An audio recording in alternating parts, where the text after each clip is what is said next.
Hello, good morning, good morning, good morning. सुबह की शुरुआत हो चुकी है। तो आज बेसिकली नाश्ते में बनाया था दलिया और दलिया के साथ चाय। और पूजा करने के बाद मैंने अपना कंप्लीट किया ब्रेकफास्ट। ब्रेकफास्ट के बाद मैंने अपनी फर्स्ट स्लॉट की पढ़ाई कंप्लीट की। पढ़ाई में मैंने किया आज एमपी का चैप्टर मैंने इस टाइम पे ओपन किए हुए हैं। तो एमपी के एमसीक्यू सॉल्व कर रही हूँ, जिसमें मैंने जनसंख्या जो हमारे मध्य प्रदेश की जनसंख्या है उसके बारे में मैंने पढ़ा।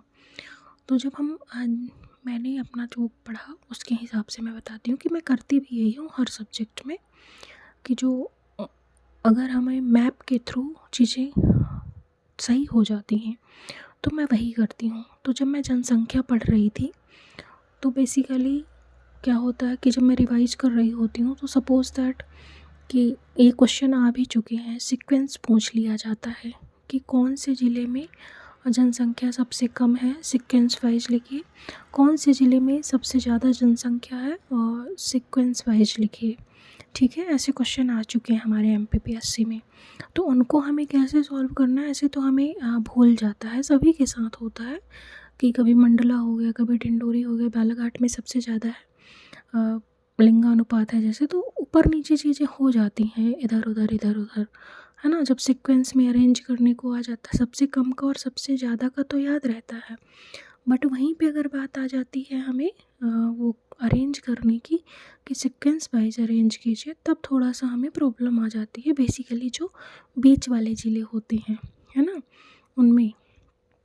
तो हमें क्या करना है कि जब ऐसे क्वेश्चन को सॉल्व करना है तो वहीं पे जब हम सॉल्व कर रहे हैं तो वहीं पे हमें छोटा सा जल्दी से विदिन 2 सेकंड 2 या 3 सेकंड में मैप बन जाता है, छोटा सा रफ यूज का। तो आप 2 से 3 सेकंड में मैप बना लीजिए और मैप बनाने के बाद जल्दी से उसमें पेंसिल से पॉइंट पॉइंट देखिए, अब एग्जैक्ट तो नहीं रहता ना सबको, लेकिन जैसे पता रहता कि हमारा मंडला यहाँ पे है, डिंडोरी यहाँ पे है, बालाघाट यहाँ है, अलीराजपुर यहाँ है। तो हमें ऐसे करके जल्दी जल्दी पॉइंट रख लेने हैं कि अच्छा सबसे ज़्यादा लिंगानुपात यहाँ है, फिर यहाँ है। तो पिक्चराइजेशन के थ्रू जब हम चीज़ों को याद करते हैं ना तो हमें जल्दी लॉन्ग टाइम तक याद रहती हैं। और फिर जब हम रिवाइज कर रहे होते हैं कभी भी, तो जब हम उस मैप को अगर नज़र भी पड़ जाती है तो हमें याद आ जाता है कि अच्छा ऐसी ऐसी चीज़ हमने पढ़ी थी। ठीक है, तो हमें यही करना है कि जब हम ऐसी चीज़ों को पढ़ें तो हमें मैप का सहारा लेना है। जैसे आप जनसंख्या पढ़ रहे हैं या फिर आप वो पढ़ रहे हैं, फसल वगैरह पढ़ रहे हैं कि कौन सी फसल कहाँ पे हो रही है, मिट्टियाँ पढ़ रहे हैं, तो इन सब चीज़ों को जब आप पढ़िए तो जल्दी जल्दी आप एक छोटा सा मैप बना लीजिए और मैप के थ्रू पढ़िए।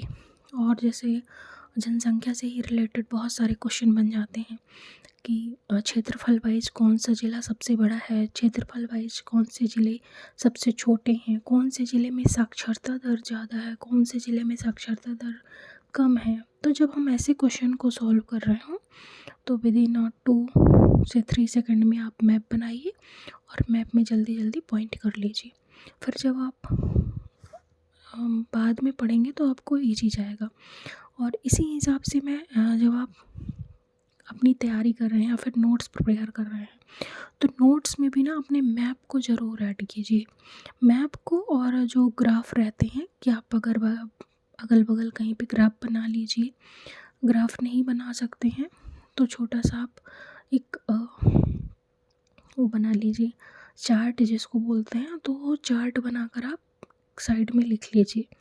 ठीक है, तो ये सारी चीज़ें आप कर सकते हैं। जैसे मध्य प्रदेश में मेले वगैरह बहुत लगते हैं और मेले के क्वेश्चन भी आते हैं कि कौन सा मेला कहाँ पे लग रहा है, तो इसको भी आप मैप के थ्रू याद कर सकते हैं। प्रॉपर एक मध्य प्रदेश का मैप बनाइए, उसमें आप लिखिए मध्य प्रदेश के मेले और फिर सारे मेलों को मैप के थ्रू जिस ज़िले में या फिर जिस क्षेत्र में वो मेला लग रहा है वहाँ पे आप पॉइंट करके आप लिख सकते हैं।